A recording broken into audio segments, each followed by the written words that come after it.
Hello everyone, my name is doctor Lalit. I welcome you all in the Testbook super coaching. तो आज की जो हमारी क्लास है उसमें एक छोटा सा क्विक सा कंसेप्ट है अबाउट इम्यूनिटी।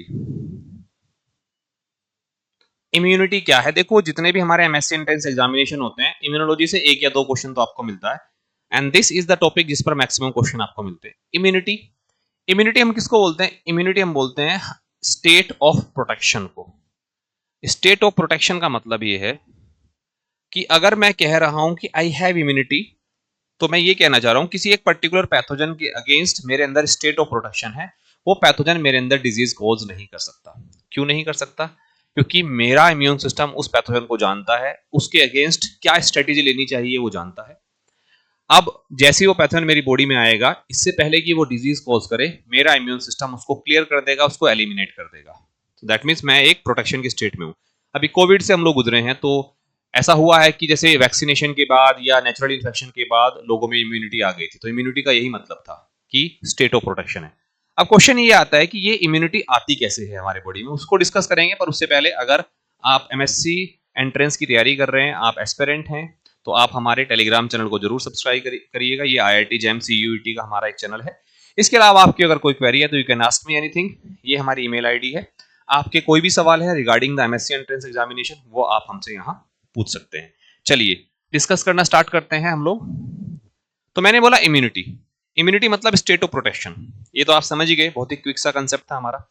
लेकिन ये इम्यूनिटी आती कैसे है और कितने टाइप की होती है, तो एक फ्लो चार्ट की फॉर्म में आप लोगों को समझाऊंगा। इम्यूनिटी जो है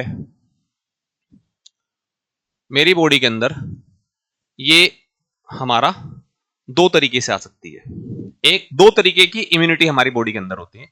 इसको हम बोलते हैं हमारा क्या, एक्टिव इम्यूनिटी, और एक जिसको हम बोलते हैं पैसिव इम्यूनिटी। यानी कि मेरे अंदर वो स्टेट ऑफ प्रोटेक्शन आई कैसे आई तो वो डिस्कशन करेंगे, लेकिन कितने टाइप की हो सकती है। One is called the active immunity, another is called the passive immunity. Active immunity का मतलब, एक्टिव इम्यूनिटी भी हमारी बॉडी के अंदर दो तरीके से आ सकती है, या तो हमारा नेचुरल या हमारा आर्टिफिशियल वे। दो तरीके से ये एक्टिव इम्यूनिटी मेरी बॉडी में आ सकती है, या तो नेचुरल वे में या आर्टिफिशियल वे में। और सिमिलरली पैसिव भी मेरी बॉडी में दो तरीके से आ सकती है, या तो नेचुरल वे में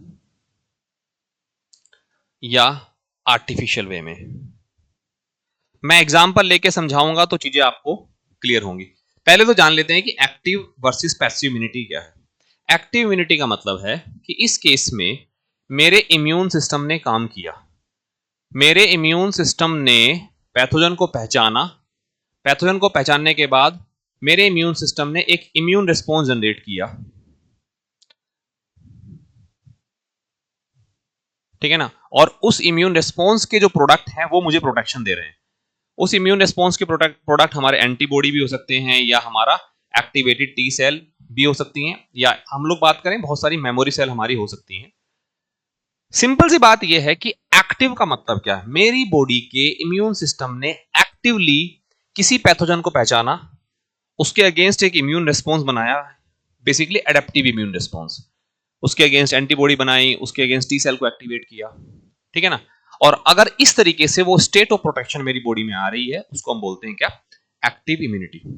अब ये जो हमारी बॉडी ने इम्यून रिस्पॉन्स जनरेट किया, इम्यून रिस्पॉन्स जनरेट करने के लिए जो पैथोजन की एंट्री थी मेरी बॉडी में, वो कैसे थी? वो नेचुरल थी। यानी कि कोई इन्फेक्शन मुझे अगर नेचुरल वे में लगा है, सपोज मैं बाहर निकल रहा हूं, रोड पर देखता हूं बहुत सारे जो है एयरबोर्न पैथोजेंस हैं हमारे, जो मैं कभी भी मेरी बॉडी में जा सकते हैं, मैं उनको कंट्रोल नहीं कर सकता। आप या जो है आप कोई भी जो है पानी पी रहे हैं या कोई भी फूड खा रहे हैं, आप उसको इतने अच्छे से ऑटोक्लेव करके तो हम लोग खाते नहीं है। हम लोग कैसे लेते हैं उसको, जो मैक्सिमम क्लीन हो सकता है हमने क्लीन किया, लेकिन अभी भी वहां पैथोजन रह गया। या मैं एयरबोर्न पैथोजन की बात करता हूं, जैसे कि कोविड के टाइम पर सब लोगों ने देखा कि नेचुरल वे में सबको इन्फेक्शन लगा। अब इन्फेक्शन लगने के बाद मेरी बॉडी ने उसके अगेंस्ट काम करना स्टार्ट किया। बॉडी का मतलब मेरी बॉडी के इम्यून सिस्टम ने उसके अगेंस्ट काम करना शुरू किया। केवल समझिएगा, बहुत सारी चीजें क्लियर हो जाएंगी आपकी। नेचुरल वे में एक इन्फेक्शन लग गया मुझे, जैसे कोविड का इन्फेक्शन मान लीजिए, एयरबोर्न इन्फेक्शन था, लग गया। अब मेरी बॉडी का इम्यून सिस्टम उसके अगेंस्ट काम करना स्टार्ट कर रहा है। अब चूंकि पहली बार वो इन्फेक्शन लगा है, तो हो सकता है कि मेरी बॉडी तब तक उसको समझे, उस पैथोजन को जाने, वो पैथोजन अपने आप को बहुत ज्यादा नंबर में प्रोलिफरेट कर चुका होगा और एक डिजीज कोज कर चुका होगा। लेकिन धीरे धीरे अब दो ही सिचुएशन होंगी, या तो वो पैथोजन डिजीज कोज करेगा, मेरी बॉडी कभी क्योर नहीं हो पाएगी उससे, और हो सकता है कि इंडिविजुअल की डेथ भी हो जाए, बहुत कम चांसेस हैं, जैसे कोविड में हुआ भी था। लेकिन दूसरा क्या है कि मेरी बॉडी ने उसको पहचानना स्टार्ट किया, टाइम लगा थोड़ा सा, बट उसके अगेंस्ट एक स्ट्रेटेजी बनाई, उसके अगेंस्ट इम्यून सिस्टम को एक्टिवेट किया, एंटीबॉडी बनाई, बी सेल को एक्टिवेट किया, टी सेल को एक्टिवेट किया, और मेरे अंदर एक अब स्टेट ऑफ प्रोटेक्शन आ गई है। बट उसको लाने के लिए एक नेचुरल इन्फेक्शन था मेरा जिसने ये काम किया, उसको हम बोलेंगे नेचुरल एक्टिव इम्यूनिटी। लेकिन एक होता है आर्टिफिशियल एक्टिव इम्यूनिटी, इसका बहुत ही क्लासिकल सा एग्जांपल है, वो है हमारा वैक्सीन। तो वैक्सीन में क्या दिया जा रहा है, वैक्सीन में बेसिकली एक एंटीजेनिक प्रिपरेशन ही है, वही एंटीजन किसी ना किसी ऐसे मॉडिफाइड फॉर्म में दिया जा रहा है कि बॉडी उसको पहचान ले, लेकिन वो कुछ कर ना पाए, यानी कि खाली बंदूक दी जा रही है, उसके अंदर गोलियां नहीं है, सपोज एग्जांपल के तौर पर, ठीक है ना। अब पुलिस ने खाली बंदूक को देखा तो पुलिस तो समझेगी ना, हमें थोड़ी ना पता, या पुलिस को थोड़ी ना पता उसके अंदर जो है आपकी बुलेट्स हैं या नहीं है, तो उसके अगेंस्ट स्ट्रेटेजी बनाना स्टार्ट कर देगी, ठीक है ना। तो वैक्सीन भी वही होता है, एक तरीके से हमारा एंटीजन ही होता है जो या तो मॉडिफाइड होता है या किल्ड होता है, वो बॉडी उसको पहचान सकती है, बॉडी का इम्यून सिस्टम उसके सरफेस पर जो मॉलिक्यूल्स है उनको पहचान सकता है, पर वो डिजीज कोज नहीं कर सकता। तो पहचानेगा तो एक्शन तो लिया ही जाएगा ना उसके अगेंस्ट, पर वो हमने आर्टिफिशियल वे में तैयार किया है, एंटीजेनिक प्रिपरेशन। जब उसको इंजेक्ट किया गया, बॉडी ने उसको जाना पहचाना, डिजीज कॉज नहीं करेगा, पर बॉडी उसके अगेंस्ट अब तैयार है। अब ये जो मेरे अंदर इम्यूनिटी आई वो आर्टिफिशियल मींस में आई, बट मेरे इम्यून सिस्टम ने काम किया, जाना पहचाना, उसके अगेंस्ट एक्शन लिया, उसके अगेंस्ट वेपन्स तैयार किए, तो that is called artificial active immunity. इसका एग्जांपल है वैक्सीन, बहुत ही क्लासिकल सा एग्जांपल है हमारा वैक्सीन, ठीक है ना। So that is the main of artificial active immunity.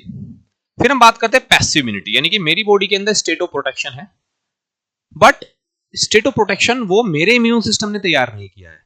मेरे इम्यून सिस्टम ने ना तो पैथोजन को पहचाना, ना ही उसके अगेंस्ट एक्शन लिया, किसी दूसरे इंडिविजुअल के अंदर ऐसा काम किया गया, उसके अंदर से वेपन्स को निकालकर, यानी कि एंटीबॉडी या एक्टिवेटेड टी सेल्स को निकालकर किसी दूसरे इंडिविजुअल के अंदर डाला गया। तो जिस इंडिविजुअल के अंदर वो डाला गया, अब उस पर्टिकुलर इंडिविजुअल के अंदर उस पैथोजन के अगेंस्ट एक प्रोटेक्शन की स्टेट है, बट क्या उसके इम्यून सिस्टम ने काम किया? नहीं, दूसरी जगह पर काम करा के हमने एंटीबॉडी दिया, ठीक है।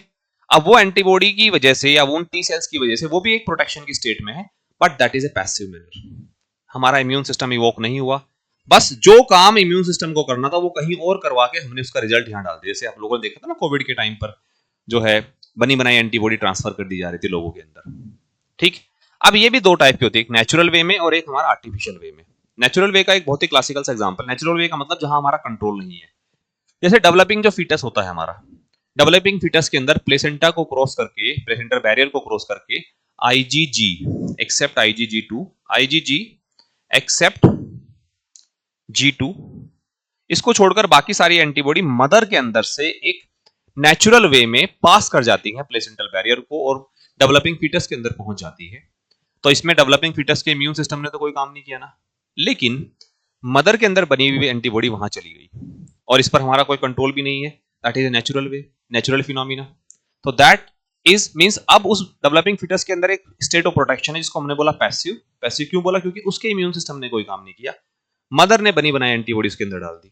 दूसरा इसका बहुत ही क्लासिकल सा एग्जांपल है, मदर जब किसी बेबी को ब्रेस्ट फीड कराती है, जब मदर किसी बेबी को ब्रेस्ट फीड कराती है तो मदर के ब्रेस्ट में मिल्क में भी IgA होता है, वो भी एक एंटीबॉडी है, वो भी हमारे इम्यून रिस्पॉन्स का प्रोडक्ट है। तो वो भी एक हमारा नेचुरल फिनोमिना है, वो कोई आर्टिफिशियल फिनोमिना नहीं है। तो भी एक नेचुरल पैसिव का एग्जांपल हो गया। आर्टिफिशियल का एग्जांपल, जैसे हमने कोविड में देखा था कि जो ओल्ड एज के पर्सन थे, जो इम्यून रिस्पॉन्स नहीं जनरेट कर पा रहे थे, अच्छा इम्यून रिस्पॉन्स नहीं आ रहा था उनके अंदर अगेंस्ट कोविड वायरस, तो उनको जो है क्या दिया जा रहा था? बनी बनाई एंटीबॉडी। किसी पेशेंट से एंटीबॉडी निकाला, सीरम निकाला, सीरा निकाला जिसके अंदर एंटीबॉडी है, उसको इंजेक्ट कर दिया। तो उस केस में वो एक नेचुरल फिनोमिना नहीं है, नेचुरली उस पेशेंट के अंदर वो एंटीबॉडी नहीं आनी थी। मदर के केस में मदर ब्रेस्ट फीड करा रही है, नेचुरल वे है, मदर के प्लेसेंटल बैरियर को क्रॉस करके वे एंटीबॉडी डेवलपिंग फीटस में पहुंच रही है, नेचुरल वे है। बट यहां हमने इसको आर्टिफिशियली काम किया, आर्टिफिशियली हमने निकाला एंटीबॉडी। किसने अगर डोनेट किया तो उसको पता होगा, जैसे मैंने किया है, मैंने बहुत बार जो है एंटीबॉडी डोनेट किया है ड्यूरिंग द कोविड पीरियड। तो क्या किया गया था? ब्लड निकाला जाता है बॉडी से, ब्लड से के अंदर से जो ब्लड कंपोनेंट है उसको फिल्टर करके जो सीरम कंपोनेंट है, नॉन सेलुलर पार्ट, उसको जो है कलेक्ट किया जाता है और कलेक्ट करने के बाद उसको किसी पेशेंट में इंजेक्ट किया जाता है, ठीक है ना। तब वो पेशेंट के अंदर भी एक स्टेट ऑफ प्रोटेक्शन आ गई है, लेकिन उस पेशेंट के इम्यून सिस्टम ने काम नहीं किया, काम किया मेरे इम्यून सिस्टम ने, उसको बनी बनाई एंटीबॉडी मिल गई। तो है भी तो वो एंटीबॉडी का मतलब है तो वो भी एक स्टेट ऑफ प्रोटेक्शन ना। So that is called the artificial passive immunity. I hope जिस तरीके के मैंने एग्जांपल आप लोगों को दिए हैं आपको एक क्लियर होगा। वीडियो को शेयर जरूर कीजिएगा, अगर आपको वीडियो पसंद आया तो लाइक जरूर कीजिएगा और कमेंट भी करिएगा आपको कीजिए कितनी समझ में आई। नहीं समझ में आई तो आप कमेंट में मुझे लिखिएगा कि सर ये पॉइंट आप दोबारा एक्सप्लेन करिएगा, definitely I will explain the things, ठीक है। चलिए बच्चों, तो ये थी आज का हमारा एक छोटा सा क्विक सा कंसेप्ट। आई होप आप लोगों ने एंजॉय किया होगा। Thank you so much everyone, bye bye.